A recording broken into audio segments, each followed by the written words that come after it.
제가 86년도에 신학교를 졸업하고 바로 대학원을 입학을 했어요. 근데 이제 군목 가기 전에 졸업을 했어야 되는데 졸업을 못하고 이제 군목 갔다 와서 교회 다니며 하면서 조그만 교회를 맡으면서 그때 이제 뒤늦게 대학원을 졸업하게 됐습니다. 94년도에 제가 대학원을 졸업을 했어요.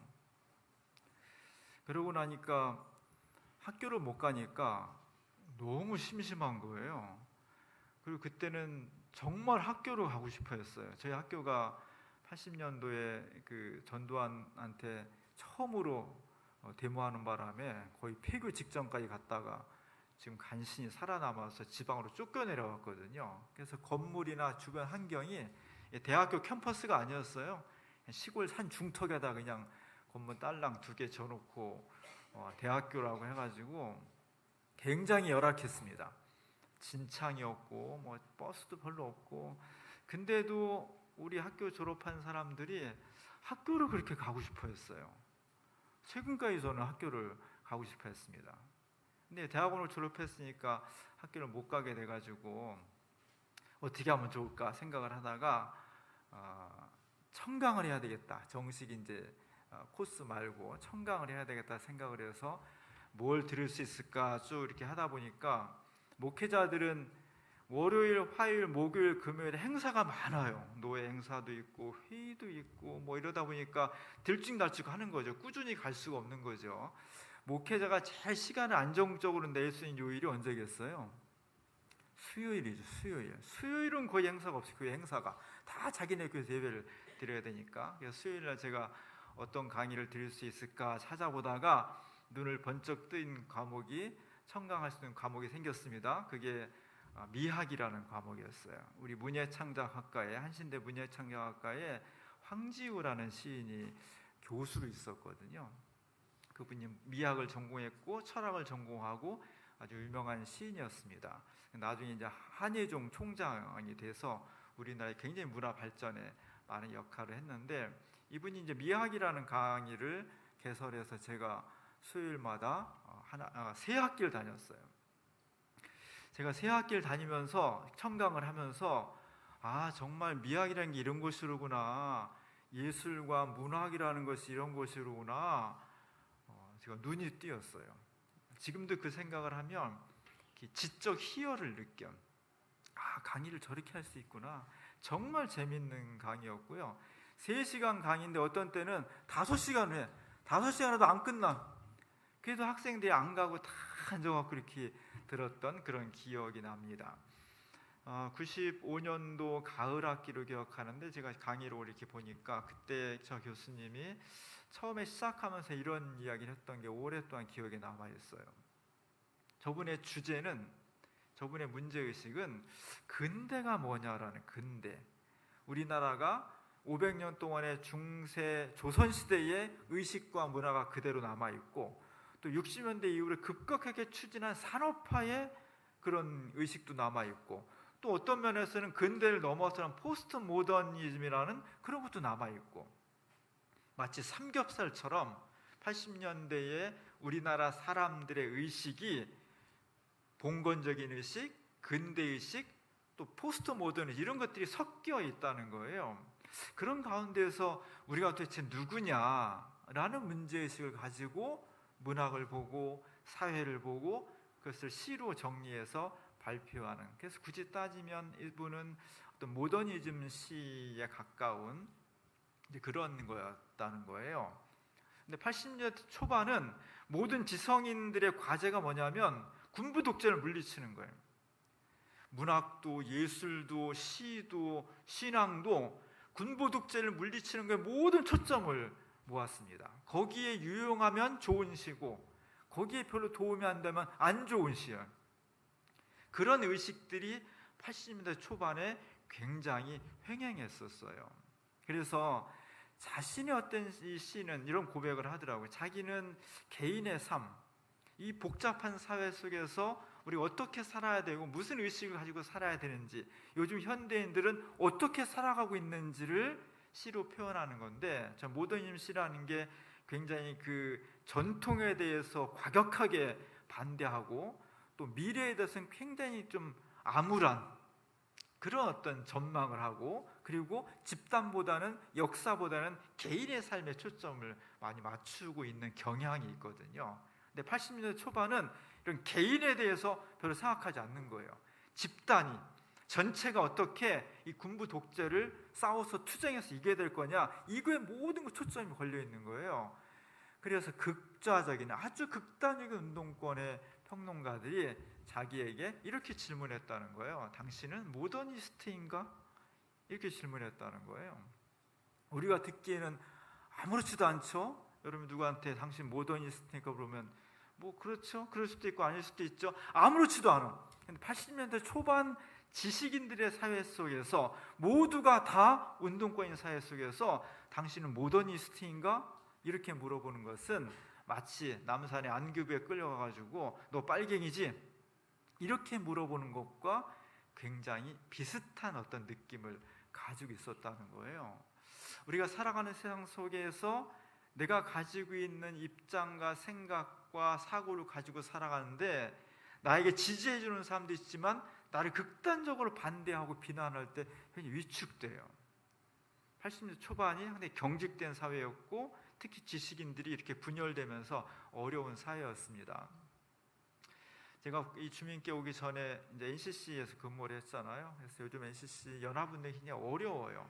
여러 어려운 과제가 있어서 제가 연합운동을, 교회는 개교회가 할 수 있는 일이 있고 개교회가 절대로 할 수 없는 일이 있어요. 그런 것들이 이제 교단이나 교단 협의체인 NCK 같은 데서 정부를 상대로 또는 국제사회를 상대로 역할을 분담해 해주는 거거든요. 근데 그것이 위기에 처하니까 여러 가지로 어려움이 있어서 제가 이제 요새 인터넷상에서 조금 논쟁을 했습니다. 우리가 어떻게 하면은 연합운동을 잘할 수 있을까? 뭐가 좀 문제일까? 뭐 이런 것들을 글을 올렸는데, 대부분의 많은 사람들이, 긍정하는 사람들은 별로 표시를 안 해. 이 긍정적인 사람들은요, 표현이 작아. 별로 표현을 안 해. 표현이 센 사람은 어떤 사람이냐? 반대하는 사람들은 엄청나게 표현이 세요. 제가 그런 글을 올렸더니, 몇 번 올렸더니 찬성하는 사람들은 조용히 찬성하고 반대하는 사람들이 극단적으로 반대를 하는 거예요. 문제는 뭐냐면, 누군가를 비난할 때, 누군가를 비판할 때는 그 사람의 이야기를 정확하게 알아야 돼. 정독을 해야 되거든요. 정확하게 읽어내야 돼. 정확하게 그 사람의 뜻을 이해한 다음에 거기에 대해서 나는 이렇게 반대한다, 당신의 의견이 나는 이렇게 다르게 생각해야 된다, 생각한다, 이렇게 말해야 되는데 10명 중에 한 8, 9명은요 남의 글을 잘 읽지를 않아요. 그냥 쓱 훑어봐. 아주 가볍게 보고서 거기에 반대를 아주 강하게 하면, 이런 지적인 풍토가 있게 되면 사회가 굉장히 건강하지 못하게 되는 거거든요. 그래서 요즘은 SNS에 글을 올릴 때 겁이 나요. 나는 이런 의미로 올렸는데 거기다 정확하게 이해하고 반론을 제기하면 덜 힘드는데, 전혀 오해해가지고 막 감정을 2배, 3배로 막 과잉해가지고 막 비난해버리면 같이 맞싸우기도 되게 어렵거든요. 그렇게 되면 겁이 나. 이런 것뿐만 아니라 요즘 온라인 세상 속에서 SNS를 통해서 악성 댓글을 다는 것을 통해서 많은 사람이 상처를 받기도 하고, 또 심하면 연예인들은 죽음에 이르기도 합니다. 되게 무서운 거예요. 내 의사를 표현한다는 것이, 내가 뭔가를 주장한다는 것이 굉장히 5번, 10번 막 생각해야 되고 두려운 그런 세상을 살고 있습니다. 초대교회는 우리가 지금 당하는 이 정도의 두려움보다 훨씬 더 무서운 세상을 살고 있었던 거예요. 우리 신앙의 선배들은 목숨이 왔다 갔다 하는 거고요, 내가 예수를 믿는다는 것 때문에 폭력의 대상자가 될 수도 있고 감옥에 갈 수도 있고요, 순교를 각오해야만 되는 그런 아주 어려운 상황에 놓여 있었습니다. 그래서 예수님은 제자들을 향해서, 또 사람들을 향해서 두려워하지 말아야 된다, 하나님께서 우리와 함께 하신다, 이 이야기를 누누이 하시는 거예요. 만약에 제자들이, 만약 예수 믿는 사람이 초창기에 예수 믿는 것 때문에 두려움이 별로 없었다면, 그 걱정거리가 별로 없었다면 예수님이 굳이 이렇게 말할 필요가 없는 거예요. 두려움이 있었고 힘든 상황이 있었기 때문에 예수님께서 누누이 두려워하지 말아라 이렇게 말씀하십니다. 그리고 오늘 본문에서는 예수 믿는 것 때문에 권력자들이, 힘 있는 사람들이 너희를 재판장에 세울 수도 있고 감옥에 보낼 수도 있고 심지어는 목숨을 빼앗을 수도 있을 거다. 그러나 우리의 육신을 감옥에 가두게 하고 심지어 죽이는 사람이 있다 할지라도 그 사람들을 두려워하지 말아라. 진짜 두려워야 될 분은 어떤 분이냐? 우리를 천국과 지옥을 보낼 수 있는 분, 즉 영원한 심판의 권한까지 가지고 있는 분, 그 하나님을 두려워해야 된다. 예수님이 이런 말씀한 진짜 목적은요, 하나님을 두려워해라, 거기에 방점이 있는 것이 아니라, 그러니 진짜 두려워야 될 분은 하나님인데 거기에 비하면 세상 권력자들은 아무것도 아니라는 거죠. 그러니까 세상 권력자들 우리 막 감옥에 보내고 악성 댓글을 달고 댓거리를 하고 폭력을 행사한다 할지라도 두려워하지 말아라. 초점은 거기에 있는 겁니다. 그러면서 오늘 본문에 참새 이야기를 해주셨어요. 80년대 초반에, 저는 80년대의 의식을 가지고 있는 사람이에요. 전두환 군부 독재가 사람들을 억압하고 말 한마디 못하는 거예요.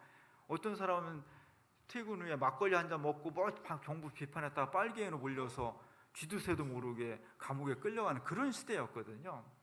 그렇기 때문에 그런 시대 속에서는 유언비어가 발달하고요, 재밌는 농담이 발달해요. 80년대 초반에 농담, 그 재밌는 이야기 발달한 것 중에 하나가 참새 시리즈,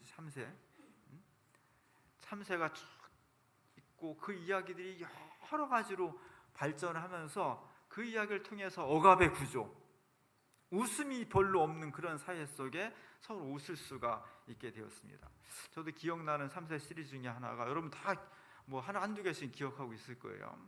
참새가 쭉 앉아 있는데 참새가 등장하면 누가 등장해야 돼? 누가 나와야 돼? 포수가 나와야지. 그래서 포수가 나와가지고 총을 쏴서 참새가 자꾸 죽다 보니까 참새들이 모의를 해가지고 기가 막힌 방법을 찾아냈습니다. 다 방탄조끼를 입은 거죠. 그래가지고 방탄조끼 입고 나와서 쭉 앉아 있는데 포수가 다른 데처럼 총을 쐈는데 한 마리도 안 죽은 거예요. 방탄조끼 입었으니까. 그래가지고 이 참새들이 저렇게 모여있다가 너무 신나가지고 어깨동무하고 그냥 노래를 부른 거죠. 야야야야야야 뭐 이런 노래를, 응원가를 부른 거예요. 그러니까 이 포수가 이제 약이 올라가지고 이번에 기관총을 쏴버린 거예요.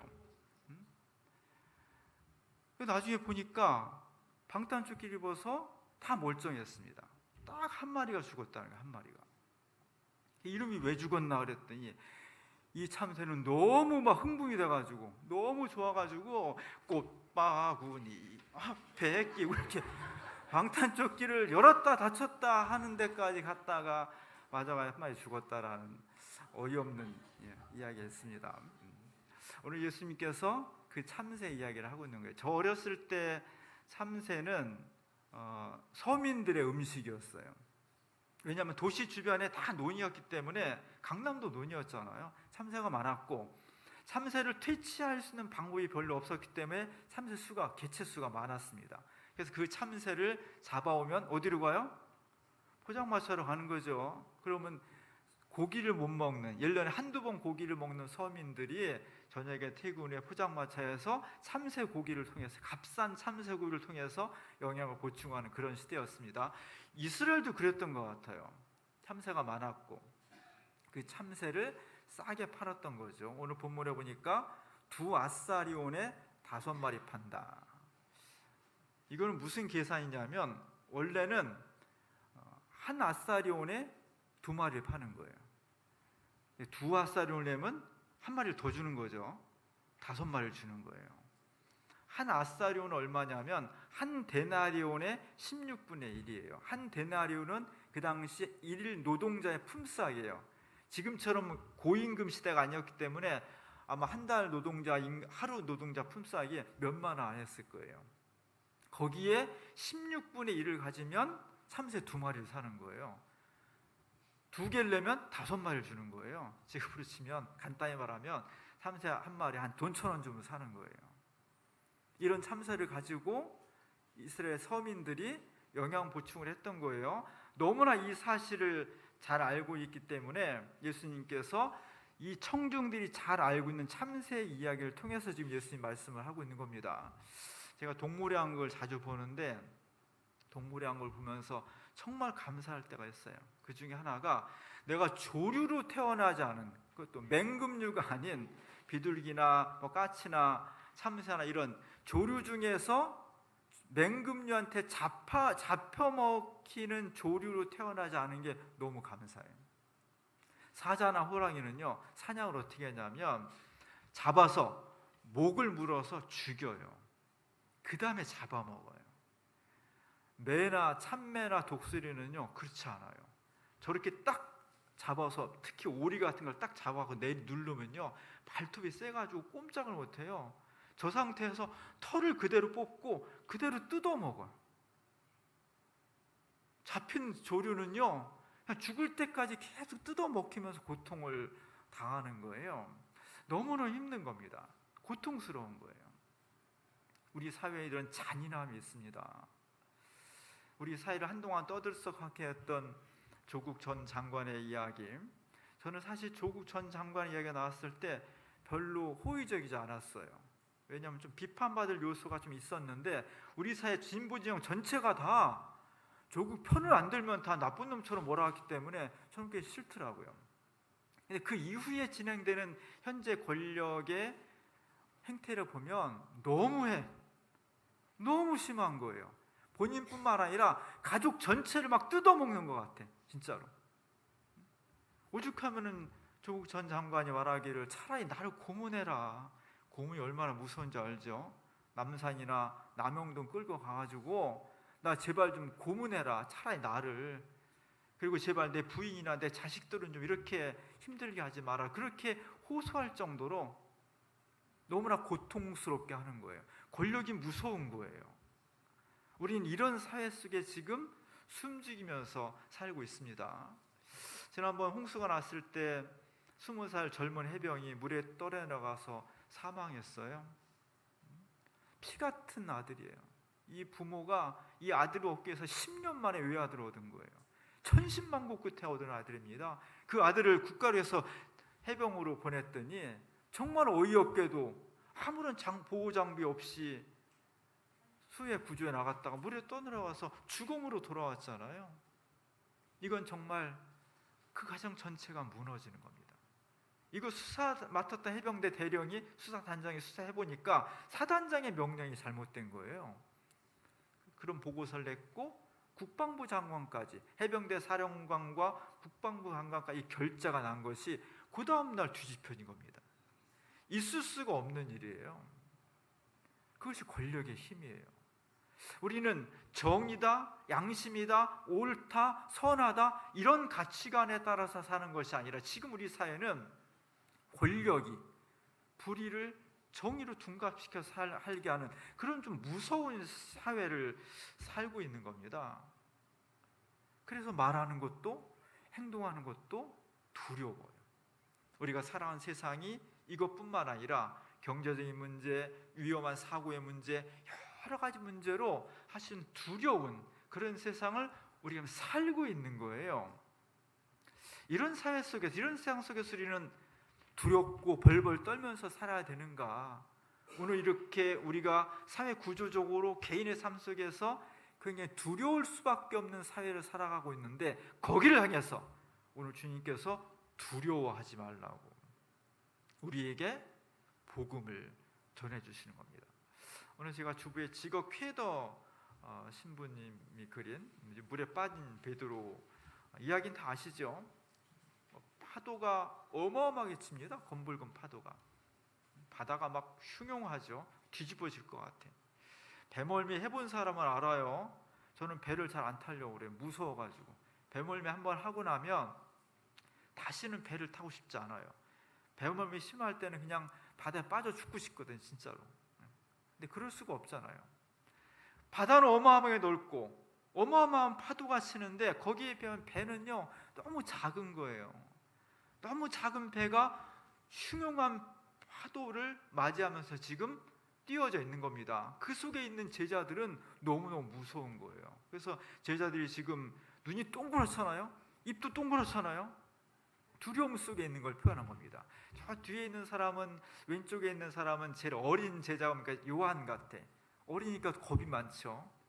그 옆에 있는 사람이 목을 이렇게 끌어안아주고서 괜찮아, 걱정 마, 막 이렇게 하고 있는 거죠. 앞에 있는 빨간 옷 입은 제자는 어디 잡을 데가 없으니까 이 옆에 있는 배를 꼭 잡고 있습니다. 얼마나 버틸 수 있을까요? 저렇게 흉흉하게 치는 파도, 무서운 바람과 파도 앞에서 저 조그만 배가 저렇게 서로 목을 껴안고 또 배를 붙잡고 있는 데서 얼마나 견딜 수 있겠어요? 별로 견딜 수가 없는 겁니다. 두려운 상황인 거예요. 거기에 베드로가 빠졌습니다. 베드로는 지금 거의 한참 돼가지고 손만 나와 있어요. 아마 속에서 물 엄청 먹었을 거고요. 이제 거의 숨이 턱에 있어서 한 10초만 더 있으면 죽을 그런 위험 상황인 겁니다. 거기에 예수님께서 팔을 내려주신 거예요. 베드로는 산전수전 다 겪은 사람이고요. 갈릴리 바다에서 평생을 살았던 사람이에요. 수영, 배, 바다 너무너무나 잘하는 사람입니다. 그럼에도 불구하고 그가 해결할 수 없는 고난과 두려움과 공포 속에 놓여 있는 거예요. 죽음이 코앞에 놓여 있는 겁니다. 그때 예수님께서 우리에게 다가오셔서 팔을 내밀어 주시는 거예요. 베드로의 오른손을 보면 손가락이 진하죠. 온갖 상처, 그리고 사람이 몸에 죽음이 찾아오면 검푸르게 변해요. 시신은 그런 어떤 죽음이 짙게 찾아온 겁니다. 90% 정도 죽어가는 거예요 지금. 그래서 예수님 손을 잡을 때 예수님의 팔뚝에 살이 꽉 들어갈 정도로 꽉 잡는 거예요. 저렇게 앉으면 못 사는 거예요. 하나님께서 우리에게 그런 은총을 베풀어 주십니다. 신앙인은 뭐냐? 우리가 살아가는 삶 속에 수많은 고통과 두려움이 닥쳐오지만 주님의 손을 잡고 가는 사람이 신앙인이에요. 그래서 오늘 주님께서는 12장 7절에서 이렇게 말씀하고 있는 겁니다. 다 같이 한번 읽어보겠습니다. 두려워하지 말라. 너희는 많은 참새보다 더 귀하니라. 다시 한번, 두려워하지 말라. 너희는 많은 참새보다 귀하니라. 제자들이나 예수님 따라다니는 사람들은요, 참새의 운명이 얼마나 하찮은지, 얼마나 값싸게 팔리는지, 그 생명이 아주 사소한 것에 없어지는지를 너무나 잘 알고 있어요. 그리고 오늘 우리가 살다 보면 하루에도 수많은 사람들이 얼마나 어이없게 생을 마감하고 다치고 파멸에 빠지고 불행에 빠지는지를 우리 너무나 잘 알고 있어요. 그래서 정말 인생과 사회를 아는 사람이라면 하루하루 살아가는 것이 두려워요. 힘들어요. 그런데 오늘 주님께서 우리에게 그런 우리를 향해서 두려워하지 말라는 겁니다. 너희는 내가 참새보다 훨씬 귀하게 여기는 존재라는 거예요. 우리를 하나님께서 귀하다고 말씀을 해주시는 겁니다. 귀한 물건은 어떻게 해요? 귀한 물건을 막 그냥 아무데나 들고 다닙니까? 아무데나 막 두고 다녀요? 안 그래요. 귀한 것일수록 남이 모르는 곳, 남이 찾기 어려운 곳, 이런 데다가 두고 다녀요. 지금은 좀 덜하지만 한 10년 전쯤만 하더라도 식당 이런 데 가면 신발을 다 벗고 들어가야 됐어요. 비 오는 날 남들은 막 그냥 찢어진 우산 가지고, 나는 정말 좋은 우산 가지고 왔는데 밖에 두고 가 못해. 자꾸 신경이 쓰이죠. 꼭 나쁜 놈이 바꿔치기 할까 봐. 신발, 구두 멋있는 거 새로 샀는데 벗고 장례식장 이런 데 벗고 들어갔다가 나와보면 없어지는 경우 많아요. 속이 찢어지지. 새로 차 산 때 어때요? 요만큼 한번 긁히면요 가슴이 찢어져요. 차 새로 샀을 때.